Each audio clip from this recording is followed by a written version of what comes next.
Hello everybody, Shrouded Hand here. Regular viewers to this channel will know that I've already proven the existence of the Michelin Man, space clowns and the infinite toilet dimension, so now it's time to put Santa deniers in their place. I've always found the idea of Santa a strange and fascinating one. Although he's very much associated with a religious festival, these days he's not really a religious figure. He's more like a fairy tale, yet adults spend an inordinate amount of time instilling a belief in Santa Claus in their own children. Those children eventually grow up, learn that Santa isn't real, but they continue the cycle by instilling Santa belief in the next generation of children. It's a strange and illogical tradition that millions of people engage in all over the world. So why does this character have such sticking power? It's almost as if on an instinctual level we know that there's something there. It sort of tickles that reptilian part of our brain, those Jungian ancestral memories. The legend of Santa Claus runs deeper than just a cute story that we tell to kids. There's a reason why we continue this ritual year after year. It resonates with us on some primal level. The origins of Santa are pretty hard to pin down. Obviously St. Nicholas is the primary source, but very little is known about the actual St. Nicholas. We know that he was a bishop in the 4th century and he lived in a town which today is known as Demre in Turkey, but most of the stories we have about St. Nicholas were written centuries after his death and were probably heavily embellished. One story tells of him secretly throwing bags of gold through the window of a house to stop a destitute father from selling his daughters into prostitution. It's a pretty dark origin to our modern day gift-giving traditions. One of the darkest St. Nick stories tells of an evil innkeeper who captured 3 children, killed them, chopped them up into little pieces and pickled their remains in a barrel. St. Nicholas went to the inn and brought the pickled children back to life by making the sign of the cross over the barrel. But how did we get from this guy to the white-bearded fellow with the flying reindeers? A lot of this imagery seems to have its origins in pre-Christian traditions. In Norse mythology, Odin is often depicted one-eyed and white-bearded, riding around on an 8-legged flying horse named Sleipnir. Thor was also known to zip around in a chariot drawn by 2 flying goats. During midwinter solstice, the Vikings believed that the veil between our world and the spirit world thinned, and Odin would lead the wild hunt, a procession of spirits and mythological figures across the sky. Somewhere along the way it's possible that these flying beasts got combined with other legends, maybe that of the Sami people of Lapland, who believed that the sun was pulled across the sky by flying reindeer. But apart from Odin, the white-bearded figure associated with winter or autumn festivals crops up in many other cultures as well. The Roman god Saturn is associated with the midwinter festival of Saturnalia, which was a time of celebration and gift-giving. The Greek god Dionysus associated with the midwinter rural festival of Dionysia. There's also the Slavic frost demon Dead Moros, who brings gifts for children at wintertime. The Celtic god Lugh and the autumn festival of Lunasa. Whilst these might not be directly connected to our modern day Santa, remember what I said about something buried in our collective unconscious. It's also interesting that the idea of Santa Claus and Father Christmas emerged fairly independently of each other. In England as far back as the 15th century there was a white-bearded Father Christmas who was the personification of the Christmas spirit.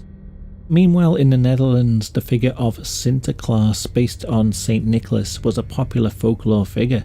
Eventually the story of Santa Claus reached America and there he became Santa Claus. Then from America Santa found his way to England. As Father Christmas and Santa Claus were so strangely familiar, these 2 figures eventually merged into one, but for a while they were thought of as 2 separate entities. I just thought this was worth noting because it shows how this image of the kindly old man with the white beard somehow seems to imprint itself on these festivals. We don't really know what Santa is meant to be, whether he's a man or something else. He might be some sort of ghost or fey entity. It's long been thought that chimneys in a house can act as an entranceway for witches and imps and other evil spirits. As late as the 19th century, people in England were hiding animal hearts and shoes in their chimneys to block these malevolent entities from entering their homes. The fact that Santa enters a house via the chimney might be a sign that he himself is one of these spirits or imps. It's also worth noting that in Italy, gifts are delivered in January by the Befana, a haggard-looking witch that rides her broomstick down people's chimneys. And so this rather long preamble is really just to set the scene for the following accounts, because some people claim to have actually seen Santa Claus in real life, and I think these stories take on a whole new level of intrigue when you consider the possibility that Santa might not just be a silly children's story, but something much more complex and mysterious. So let's look at some real life Santa encounters, shall we? On Reddit I found this post by person1031. It was early Christmas morning, between 2 AM and 4 AM, 1996 or 97. I was 6 or 7 years old. I always had trouble sleeping the night before Christmas because I couldn't wait until morning to open my presents, and because here in Australia, Christmas is during the summer, so the nights are always quite hot. Anyway, I got out of bed to peek at the presents under the Christmas tree. As I crept out of the hallway into the dining area, something in the kitchen doorway caught my attention. I got back behind the hallway entry and observed what appeared to be a pair of legs wearing long red pants.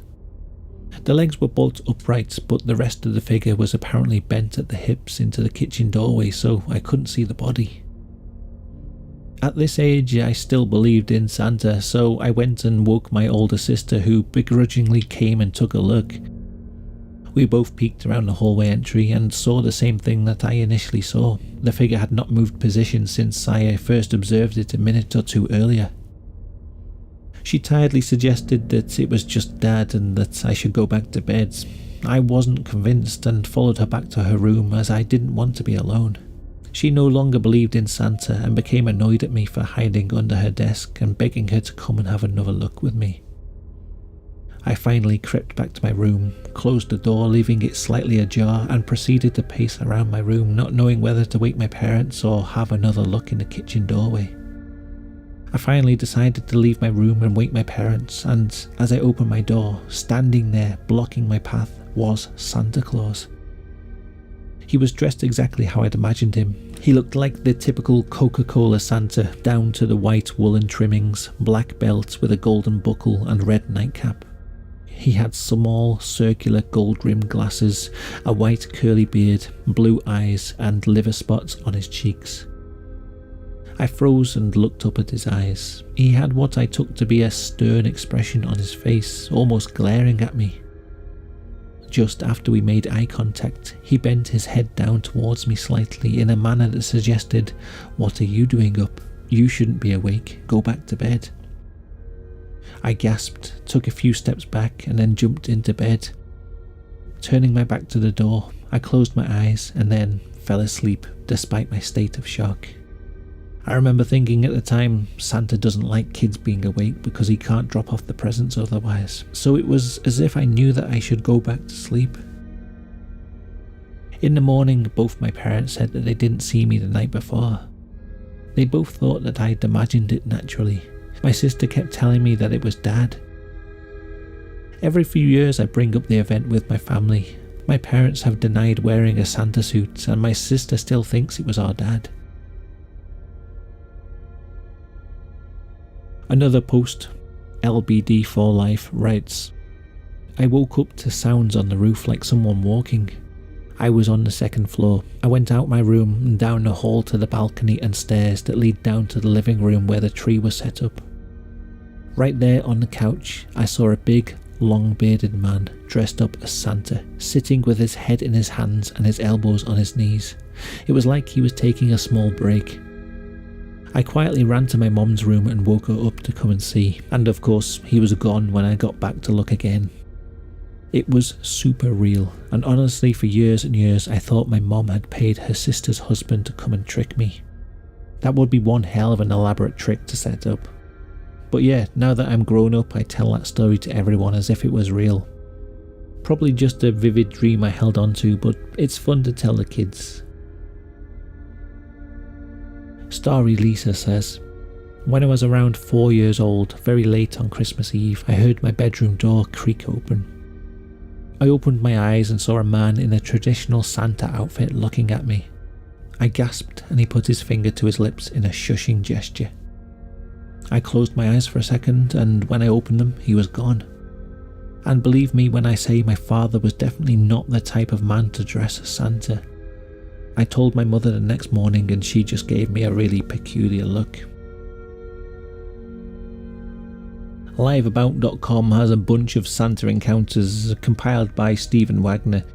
I'm not going to read them all, but I'll put a link to it in the description if you want to read them yourself. Most of them are quite interesting. Anna writes, I was 5 years old and I was in my room when I heard a shuffling in the living room. I got up and peered around the doorway where I saw a man in a Santa suit standing in front of the Christmas tree. He must have felt my presence because he turned around and looked at me. He didn't look jolly or kind and happy like you would expect Santa Claus to look. He looked kind of eerie, like he was staring into my soul. Automatically I ran into my parents' room and hid under the covers. I don't know why I was so scared at the time, but I wrote it off as a dream for a while before I forgot about it completely. Years later I remembered it. I thought it could have been a burglar, but when I asked my parents, nothing was ever missing from the apartment. The only time we were ever robbed was when we moved later on. The only explanation I have now is that it was some kind of apparition.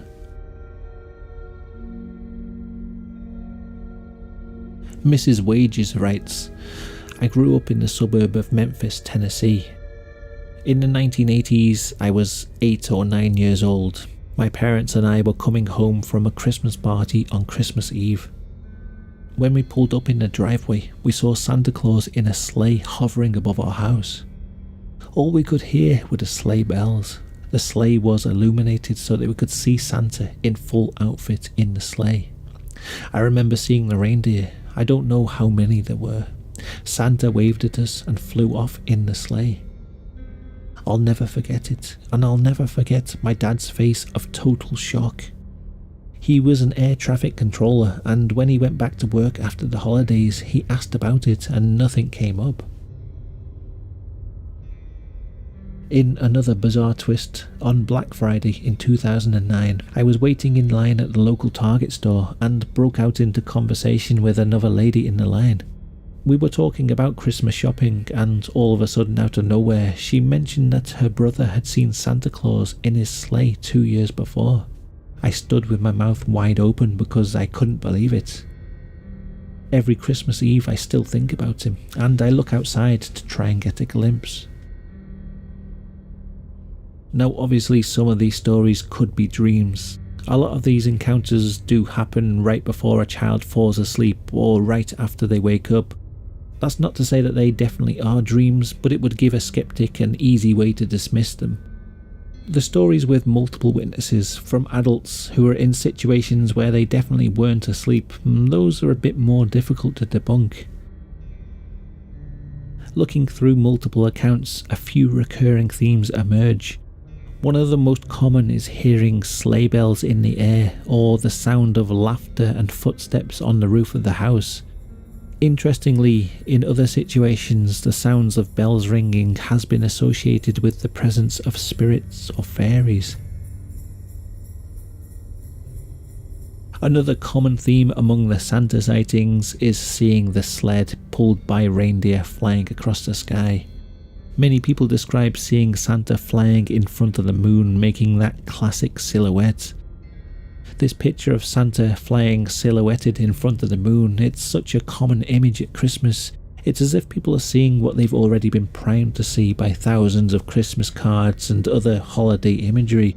In fact, most of these Santa encounters describe him in a very stereotypical manner. The red and white outfits, the white beard, the jolly personality. It's interesting that they always see this Santa rather than other versions of him like the green-clad Saint Nick or the Pope hat-wearing Santa Claus or Belschnickel. It suggests that their minds are projecting what they expect to see rather than observing something objectively. There's many theories about why this might be. Some people believe that Santa is a kind of tulpa or thought form made real by the collective belief of children.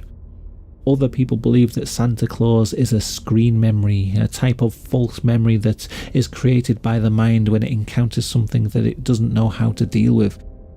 This could be a traumatic event or some unknown phenomena that the mind can't quite comprehend. Alternatively, some people believe that Santa Claus is the physical manifestation of the spirit of the holiday season, a physical embodiment of the joy, generosity and goodwill that are associated with the winter holidays.